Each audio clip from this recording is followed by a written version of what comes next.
कमल नयन भगवान श्री जगन्नाथ जी का रूप माधुरी मेरा ध्यान में घूम रहा है। मैं बहुत दुखी रहने लगा। प्रभु के दर्शन जब तक नहीं होता तब तक मैं प्रसन्न नहीं रहता हूँ। कभी कभी राजा आ जाते हैं, इसी चक्कर में दर्शन के लिए विघ्न हो जाते हैं। तो इसी बीच में मेरा अपना मंत्रदाता गुरु को दर्शन किया। वो वहाँ थे, याद है, जो गुरु उनको मंत्र देके अप्रकट हो गया था, अर्थात ब्रज धाम की कथा, वही गुरु का दर्शन उन्होंने फिर से यहाँ किया। दर्शन करके थोड़ा बहुत उनके पास जाने लगे, तब तक गुरुदेव अप्रकट हो गया। कहाँ चले गए खोजना शुरू कर। गुरु जी कहाँ चले गए? खोजते गुरु जी को नीलाचल के समुद्र के तट पे हरिनाम संकीर्तन करते हुए उनको मिला। गुरु जी को देखते ही दंडवत प्रणाम किया और गुरु जी प्रसन्न होकर उनके गले मिलाया। बस कैसे हो, ठीक हो? और कहा कि हे बस, तुमको जो मंत्र दिया है उसका विधि उनको समझाया और कहा कि इस मंत्र को जिसको लक्ष्य करके तुम करोगे वही तुम्हारा फल सिद्ध हो जाएगा। ये ऐसा शक्तिशाली मंत्र बेटा, ये तेरे को राधा कृष्ण के लीलामय माधुरी को तो पान कराएगा ही कराएगा, और ऊपर से जो संकल्प लेके इस मंत्र को जपोगे उस संकल्प तेरा तुरंत ही पूरा हो जाएगा। इतना कहते ही गुरुजी अप्रकट हो गया। कुछ दिन जगन्नाथ का इसी प्रकार दर्शन चलते रहा। एक दिन उनका मन में आया गोप कुमार की कि जैसा राजा जिस प्रकार जगन्नाथ जी की सेवा करते हैं, अंदर जाते हैं और जगन्नाथ जी के लिए थोड़ा बहुत ऑर्डर करते कि ऐसा करो सेवा, ऐसा करो, तो उनका भी मन में आया कि मैं भी इस प्रकार राजा के जैसा मैं भी, तो इस प्रकार इस संकल्प को लेके अर्थात मैं राजा के जैसे सेवा पूजा ठाकुर जी का कर सकूँ, मैं अंग सेवा कर सकूँ, अंदर जा सकूँ, तो इस संकल्प को लेके गुरु जी के दिया हुआ मंत्र निष्ठा के साथ जपने लगे। और कुछ दिन बाद राजा, जो वहाँ के राजा उत्कल के राजा था जगन्नाथपुरी के, उसका देहांत हो गया। उनके पुत्र वैरागी हो गया, अर्थात उनके राजपाट में किसी प्रकार आसक्ति ना होने के कारण जगन्नाथ जी ने मंत्रिमंडल को स्वप्नादेश किया और पुजारियों को भी कि ये गुप्त कुमार नाम का जो बालक है उसको राज सिंहासन सौंपा जाए, उसको राजा बना दो। सर्वसम्मति से जगन्नाथ के इच्छा से उस गुप्त कुमार को जगन्नाथपुरी के राजा बना दिया। राजा बन के वो भव्यता के साथ श्री जगन्नाथ जी का वैष्णवीय धर्म का प्रचुर मात्रा में इस संसार में प्रचार किया। श्री जगन्नाथ जी का भव्य सेवा का आरंभ किया। और कुछ दिन बाद उनको वो गुरु जी का मंत्र जपते थे, तो जैसे ही मंत्र जपते थे उनको ब्रजधाम का याद सताने लगते थे। तो कुछ दिन बाद उनका मन में आया कि बस मैं ब्रज में चले जाऊँ। ब्रज का बहुत याद आ रहा है, क्योंकि जो मंत्र जप करे ना गोपाल का, वो किशोर ब्रज के है, वो माता यशोदा के अंक में रहने वाले किशोर मूर्ति है, वो सिर्फ ब्रज में ही मिल सकते हैं। तब तक जगन्नाथ ने उनको सपनादेश किया, बेटा जैसा वृंदावन मेरा प्रिय है वैसा ही इस धाम जगन्नाथ मेरा पुरी, ये धाम भी इतना ही प्रिय है। भले तू जगन्नाथपुरी में रहे या वृंदावन रहे, तो चंचलता के साथ यहाँ क्यों रह रहे?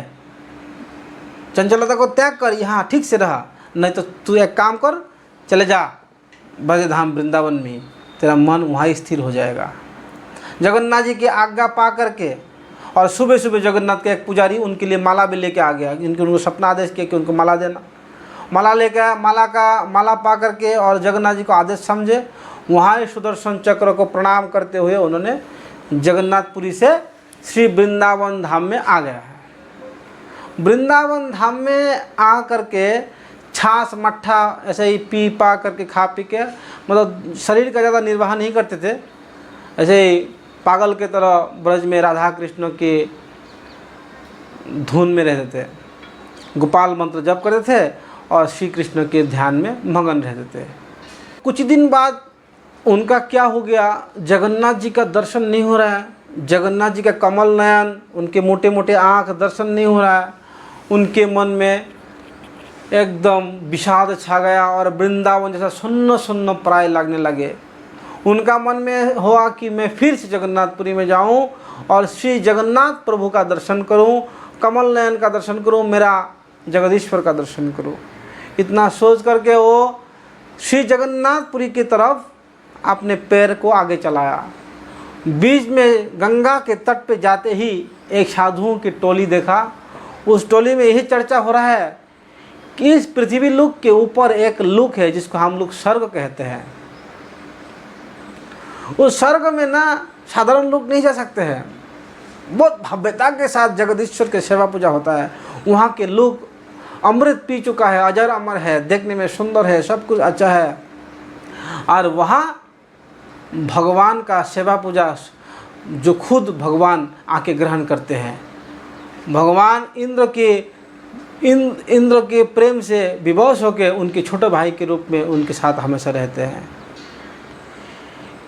ऋषियों से, साधुओं से जब इस प्रकार स्वर्ग की महिमा श्रवण किया तो उनको स्वर्ग जाने का लालसा बारी, और इस स्वर्ग जाने के लालसा से उन्होंने गुरुदेव के दिया हुआ मंत्र, गोपाल मंत्र को शांतिपूर्ण ढंग से जप करने लगे। तब तक स्वर्ग से एक विमान आया और उनको लेके स्वर्ग भग गया। जैसे स्वर्ग में प्रवेश किया, देखा, क्या देखा? जो चतुर्भुज मूर्ति की सेवा वो शुरू में क्या करते थे एक राजा के राज्य में, वही मूर्ति वहाँ पे उन्होंने दर्शन किया। वहाँ नारद जी, बड़े बड़े ऋषि लोग भगवान की स्तुति कर रहे हैं, नृत्य हो रहा है, गाना हो रहा है। नारद जी भी वहाँ पे बिना बाजा करके कीर्तन कर रहे हैं। बहुत लोग दूर से स्तुति कर रहे हैं। तो गोप कुमार ने भगवान श्री नारायण को दंडवत प्रणाम किया और थोड़ा सा भयभीत था कि प्रभु क्या कहें। तब तक भगवान श्री नारायण ने उनको हाथ उठा के बुला लिया, गोप कुमार डरो मत, आ जाओ तुम मेरे पास, तुम मेरा बहुत प्रिय है बच्चा, तुम तो मेरा मित्र की तरह है, आ जाओ मेरे पास। भगवान ने आपने साइड में ला करके बुला लिया, अर्थात सेवकों ने पकड़ के उनको लाया और भगवान के साइड में उनको बिठाल दिया। ऋषियों के मुख से जो स्वर्ग के गुण को श्रवण करके उन्होंने स्वर्ग में आया है, यहाँ आके कुछ और ही देखा, क्योंकि स्वर्ग में भी बैर है, स्वर्ग में भी बहुत प्रकार के दोष है। इन्होंने इसको देखा भी है और उसको नज़रअंदाज किया है। तब तक गोप कुमार के मन में क्या आया? गोप कुमार कह रहा है कि मेरा मन में यह आया कि मैं भी किस प्रकार इंद्र जैसा सेवा करूं। किसको? भगवान श्री नारायण को। वहाँ पे नारायण स्वयं आके पूजा ग्रहण करते हैं। नारायण कौन है? इंद्र के भाई हैं, उपेंद्र, वही नारायण है। तो कहता है कि मैं भी नारायण का सेवा ऐसा करूं। इस भाव से आपने इष्ट मंत्र को ध्यान पूर्वक जपने लगे। तब तक क्या घटना हुआ? इंद्र ने किसी एक ऋषि कन्या के साथ कुछ गलत कार्य कर लिया। इस डर से इंद्र ने सोचा कि अगर ऋषि ने जान गया तो मुझे श्राप दे देगा और कुछ मेरा निंदा मंद होगा। तो इंद्र स्वर्ग छोड़ के भाग गया। इंद्र को भागते ही भगवान श्री उपेंद्र की इच्छा से, अर्थात इंद्र के छोटे भाई गोप कुमार को, अर्थात गोप कुमार कह रहे मुझे इंद्र के सिंहासन दिया, अर्थात मुझे इंद्र बना दिया गया। मैं बहुत दिन तक वहाँ इंद्र पद में रहा। इंद्र के जो पत्नी शची है उनको सम्मान के दृष्टि से देखते थे और माता अदिति को भी सम्मान किया करते थे। राज वैभव भोग की बिल्कुल इच्छा नहीं होता था गोप कुमार को। वैराग्य के भाव से नंदन कानन में ही उन्होंने निवास बना लिया। इंद्र के राजधानी में नहीं रहते थे, सिर्फ राज सिंहासन देखते थे लेकिन राजधानी में नहीं रहते थे। और इंद्र बन करके वो बहुत भगवान श्री हरि के बहुत प्रचार किया है। इस पूरा विश्व में इंद्रलोक में भी किया है और नीचे के लोक में भी भगवान विष्णु की आराधना का प्रचार प्रसार किया है।